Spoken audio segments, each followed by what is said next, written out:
Hello everybody, this is Mary Catherine at My Own Little House. Today's video is film that I took about 2 weeks ago, and I'm going to start off with dried flowers that I gathered in West Virginia and here at my own house. And I've dried them in preparation for using them to make cards and also to use in the folded pocketbooks that I've been making.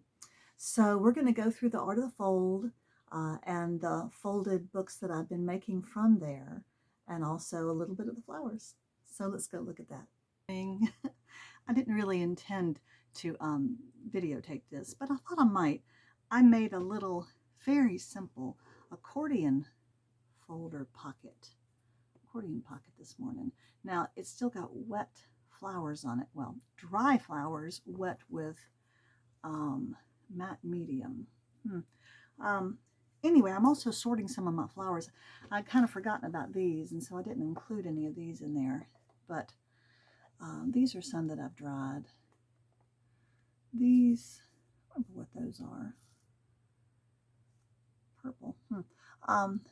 These were some dried flowers. Is that called status? Something like that. It starts with an ST. It has an A in it.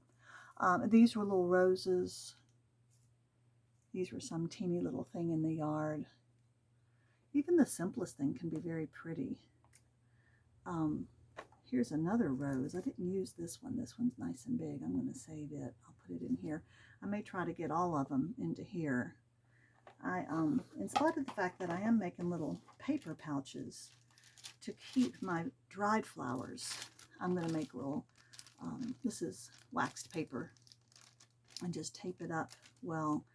These are my white hydrangea flowers, which I used in this little project, my accordion folder. I'm going to knock that thing off of here and send the dried flower petals everywhere, I'm sure.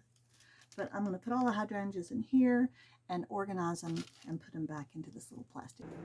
I just remembered I had some more flowers drying in a book. These are all out of my yard, I think. No, some of them are from my mother's yard. I know these are from my yard. I don't know what they are. They're just a weed. But oh my goodness, these little flower petals are more delicate than a butterfly's wing. Look at that. Now, these, yes, these I picked up my mother's house too. That's right. Because I don't have any Queen Anne's lace, but she did. Just turn them all over the right way. I'm going to have to find a very special pocket to include those in. I don't want to take away too much of their stem. I like these two. They're pretty fun.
Hello, everybody. Well, I'm continuing to fold paper. And I don't want you to think that this is going to become my new, every video is going to be about folding paper, because it won't be. But I am really enjoying this. And ooh, I'm having trouble here. And I think on one of my recent videos about paper folding, the section where I talked about this book might have gotten cut out somehow with that new software I'm trying to use. This is The Art of the Fold by Hedy Kyle and Ulla Warkol. That's a mother-daughter team. And this is a great book. And if you want to know about paper folding, there are a million different, that's an exaggeration. There are, hundreds of YouTube videos about paper folding and about this book and how to do some of these. And I've watched a few of them. But I just want to catch you up on the ones I've been doing. And I have a little cheat sheet here so I can remember what they are, because it doesn't take a lot of time, and it's just paper. If you mess up, you can just toss it out. But I want to show you the different ones I've done and then show you what it looks like in the book a little bit. So you know about this diagonal pocket and this diagonal pocket, and they were super fun. Okay, the next one I did, and I showed you this too, was the simple accordion. I tied this one with a ribbon too. And this is really just an accordion fold with some pockets on the inside, and it doesn't have a cover, it just closes together.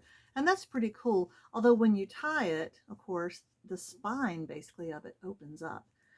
So I was like, I think I want to do something a little better. And so then this was slightly disastrous. I tried to do a pocket accordion with an integrated cover. It's all one piece of paper, and you cut it and fold it in such a way that it makes its own cover with a spine. Okay, so this was my first attempt. I did get a little flat spine back there, and man, I struggled with the instructions. I was like, this is not right. They have made mistakes. But then Adam came in and he looked at my original piece of paper that I had folded and unfolded over and over. And he said, what are the dimensions supposed to be? And I said, 7 by 17. And he said, I don't think that's 17 inches long. Well, he was right. I had measured my paper wrong, and that's why it wouldn't work. And I also assembled it wrong. So I ended up with this booklet that has no pockets on the inside. It just opens. It doesn't do anything. So then I tried it again with the correct dimensions, and this is what it's supposed to look like. Now, guys, this is teeny. It's, the length of my finger. But I like miniature things a little bit, and so this is kind of fun. And this time, you see my spine turned out a little better.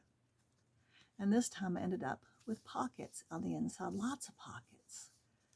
And then the ones like this one opens up, that's a double pocket. Isn't that cool? So this looks like a real book. That was fun. Okay, then I tried the triangular book. Now this was super easy. This was not hard. Again, ooh, I didn't know it opened like, oh, it falls out. That's right. I forgot. Well, phooey.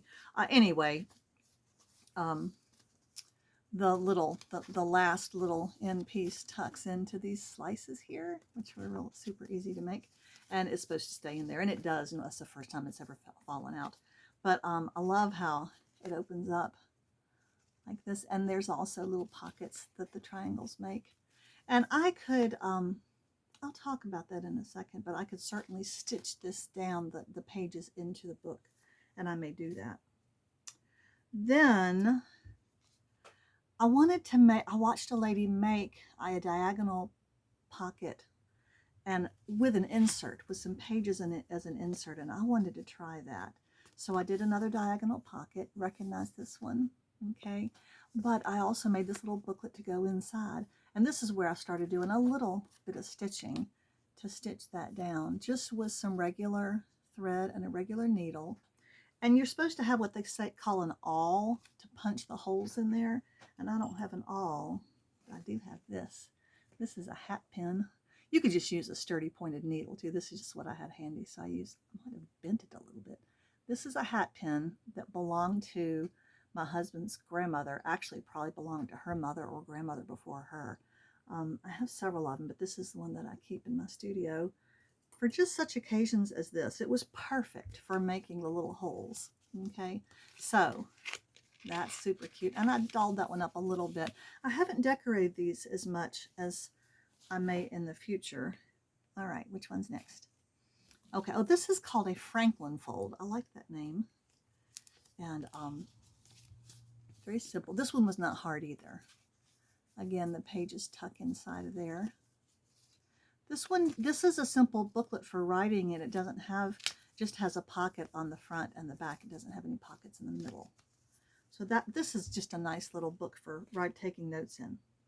Now this one, okay, I'm going to have to bring you down to show you the next two because they were super fun. I did them yesterday, and I think you'll enjoy seeing them. So let's look down at the table. Okay, now this teeny little thing is called a four-way map fold. And it does have just a very simple outside case. I guess you could have a more complicated outside case. I attached a lot of this using that two-sided tape. And it folds in very neatly. But then it opens up. The purpose is to be able to keep a map in something that small and simple. And then you can open it up. Now I did this morning have loads of fun inventing my own map to go on this. And I had to look up how to fold it back up after I was done because it had flattened and I couldn't remember. But here's a fun little map. I call this West on Mary, being kind of British. There's a mill and a church and a lot of houses and a common and an oak tree and all that kind of stuff. So that was super fun. Now I've got to remember how to fold it back up, but we'll do that in a second. See, sometimes they'll kind of fold themselves back up. But this one's pretty complicated, so we'll do that.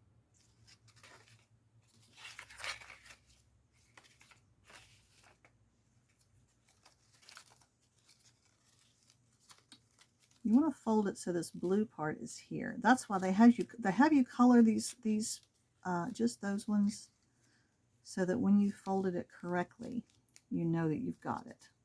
And those four ones go there. You fold it in. There you go.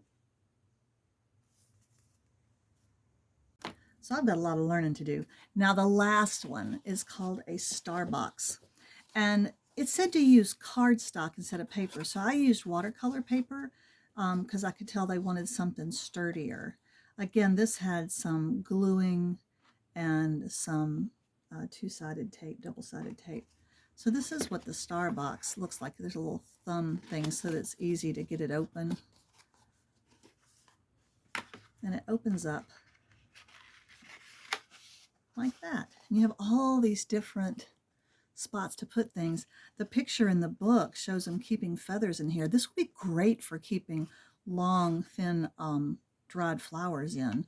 And in the fall, when I collect more things, see, it just rolls up like that. Isn't that cool? And then closes up like a box. I just think this is so much fun. Now, some other things that Adam has given me, he gave me a box cutter. This is a real simple box cutter. And these are pretty cool because you can just break off whenever it gets dull. You just break off and go to the next one. So he gave me that, and you can get new blades for that. And he gave me this metal ruler, which is a whole lot better than the plastic ones I've been using. I'm still using his bone whatever. I've got a really good pencil that I bought for sketching, so I've got that. But guys, I'm having so much fun. If this interests you, I don't know what I'm going to do with all these, but at some point I'll probably come up with an idea. But let me show you some of what this book is like. So this is that four-way map, the map one I did. It's number 20. They have great instructions and illustrations that take you through each step. Now sometimes you have to sit there and stare at it and try it, and you do have to read the instructions in the beginning. They have different techniques, like an inverse fold was one I had to learn how to do, a squash fold, I think I mentioned that last time. They even have pictures of all the different things that it's helpful for you to have You don't have to have all of them, but some of them I think are important. Lots and lots of instructions. This is the map fold again. There were 3, let me see, yes, I like this title, one sheet books. There were 3 of these I wanted to make. Here's the map. There's the triangular one. Remember that fell apart? And then here is, I think that's the diagonal one. Oh, and then this is the Franklin fold. So I've done this one, this one, this one, and ones that I like. They even talk about ratio and proportion and how your paper should look. You can, if you keep the ratio consistent, you can size these things up or size them down. This was really fun. This is that triangular book. And this one, you really have to mark all these little things and then cut out the center. That was super fun. Let me show you if I can find it. Ooh, oh, here it is, yeah. The star box. Now, like that. And my things are turning out consistently better now. I'll probably keep doing this for a little bit. And if I come across one super fun, I might do the occasional video showing me actually folding it. We'll see. Yesterday at the thrift store, for 50 cents, I got this. It had a plastic cover. Oh, here's the plastic cover on it. Left over from some child's birthday, I guess. I'm wondering, yeah, these fit in here. I'm going to keep all these in my star box. Aren't they? They're so cute for 50 cents. And it still has some of the cupcakes. They must have used one pack of cupcakes and then decided they didn't need it anymore. So I don't know what I'm going to do with all these darling ballerinas, but we'll come up with a plan. I may need to open up those packages. Yeah, I like that idea.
This is a blizzard box that I just made, and I did a bad job and had a very severe tear in that box. I've never done that before. I had to repair it with glue and tape, but it just took a second, and it's holding together just fine. I love how it does this. Oh, it slays me. I made another one. This is the first one I made, and I decorated it with 3 little compartments and put washi tape in lots of places. It's nice and simple. Whee! Isn't that fun? Oh, this is how I'm surviving August, my friends, is by doing things like this inside. That's fun. Well, I hope you enjoyed that.